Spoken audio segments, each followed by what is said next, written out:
I never imagined that settling into Sunnyside Estates would spark an ongoing clash of wills with the most self-important woman I had ever encountered. At first glance, the community appeared ideal: impeccably trimmed lawns, welcoming residents, and a shared swimming pool that nearly justified the exorbitant homeowners association dues. Nearly. What the realtor had neglected to disclose was that our HOA was dominated by Karen Wilcox, a woman in her mid-50s, with a sharp blonde bob and a constant frown, capable of souring fresh cream. My initial run-in with Karen occurred merely 3 days after we moved in. I was setting out my garbage cans at the curb on a Tuesday evening when she strode purposefully across the street, clipboard clutched firmly, her neutral-toned cardigan billowing behind her like a commander's banner. "Pardon me, but collection day isn't until Thursday, and containers may only be placed curbside after 6 p.m. the evening prior," she declared with an overly saccharine grin that never touched her eyes.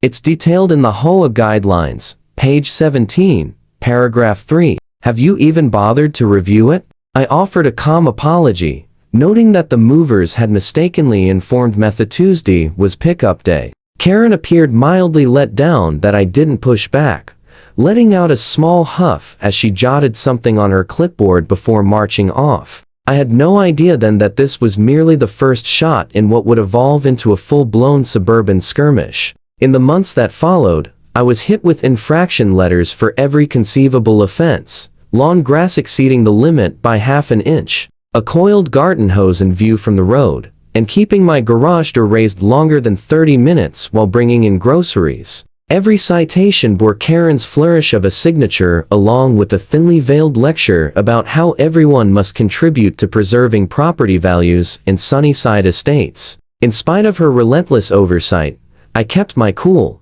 replying politely each time and promptly fixing the issues. This composure only seemed to aggravate Karen further, as though my choice to avoid confrontation was depriving her of the confrontation she secretly desired. I observed that she singled out other recent arrivals as well, yet she reserved a special intensity for me ever since I had politely challenged the need to repaint every mailbox in the development at residence costs during one HOA gathering. Matters intensified sharply once I began working remotely. I had just started my independent consulting firm, which brought a steady stream of shipments containing office materials, electronic devices, and other professional essentials. Karen, who evidently spent her days stationed at her front window surveying the street, quickly registered the increase in deliveries to my address. One afternoon, while I was deep into a crucial video conference with a prospective client, my phone alerted me to a newly arrived parcel.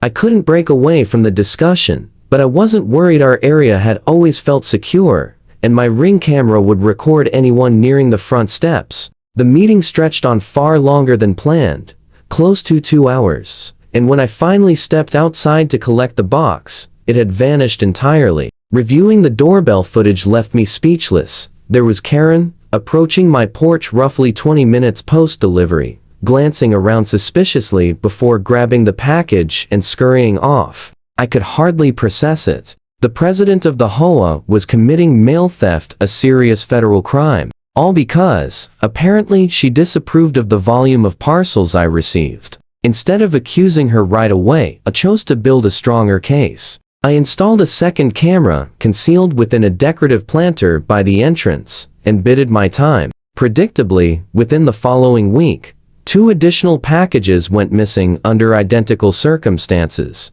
On each occasion, Karen would linger until mid to late afternoon, when most people were away at jobs, saunter casually onto my porch while feigning interest in some fabricated rule infraction, then depart with my item discreetly secured beneath her arm. What struck me as especially noteworthy was her refined method. She always toted a stack of authoritative-looking HOA papers, pausing now and then to scribble observations during her neighborhood patrols, providing flawless camouflage for her illicit behavior. She even sported a lanyard bearing what appeared to be an official identification badge, as though conducting legitimate oversight rounds. The brazen confidence was nearly impressive if it weren't so maddening. Later, chatting quietly with my neighbor, Elaine, over our shared fence one evening, I learned that Karen had been wielding ever more despotic control over the HOA for almost 7 years. Nobody dared to challenge her in the yearly board elections.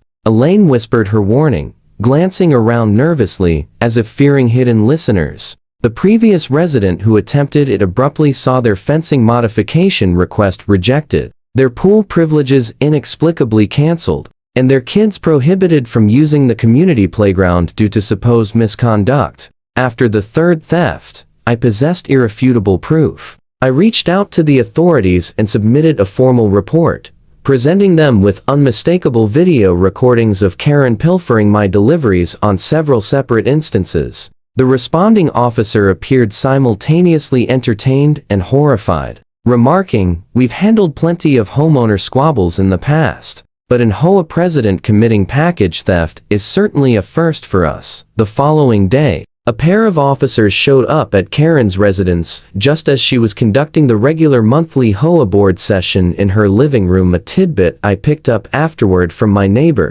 who held the position of board secretary. He recounted that Karen went ashen when the officers outlined the purpose of their visit, stammering excuses about how she was merely seizing unauthorized goods, which she claimed was within her authority as HOA president. When pressed to show these allegedly forbidden items, she hesitantly guided them to her garage, where they discovered not just my 3 missing parcels, but almost a dozen more belonging to various other residents across Sunnyside Estates. Among them was a prescription shipment that a senior neighbor had reported lost the month before. Karen's justification that she was safeguarding the items pending official HOA clearance collapsed entirely once the officers explained that tampering with mail or packages constituted a federal violation, irrespective of her title. I didn't witness her detention personally, but word spreads rapidly in a close-knit suburban area. By evening, my phone lit up with messages from acquaintances I hardly knew, relaying specifics and voicing their astonishment.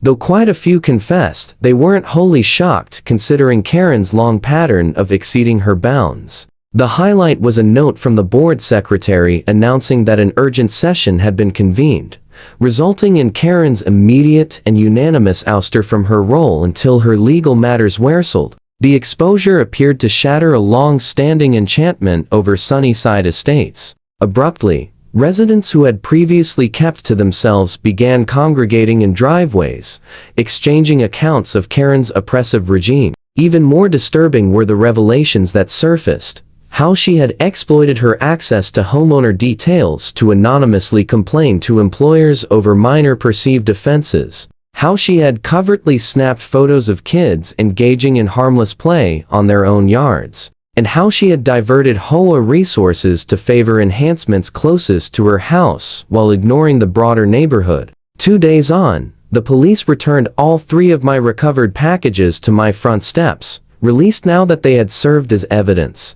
The contents were utterly mundane: a cordless keyboard, business accounting software, and premium printer paper. Nothing remotely resembling the illicit materials Karen had apparently envisioned. For my own satisfaction, I reviewed the HOA regulations personally and confirmed there was zero language restricting deliveries in terms of type or quantity. Karen's court appearance arrived sooner than anticipated, thanks to the clear-cut evidence and compelling footage. I testified alongside multiple other neighbors whose stolen items had been recovered from her garage. During the hearing, Karen clung to her haughty attitude, asserting she was simply upholding standards and that we all owed her gratitude for her diligence. The judge dismissed her claims outright. Following barely an hour of statements, he convicted her of mail theft, a federal crime. The penalty was severe: 6 months under house arrest, a $5,000 fine, mandatory compensation every victim,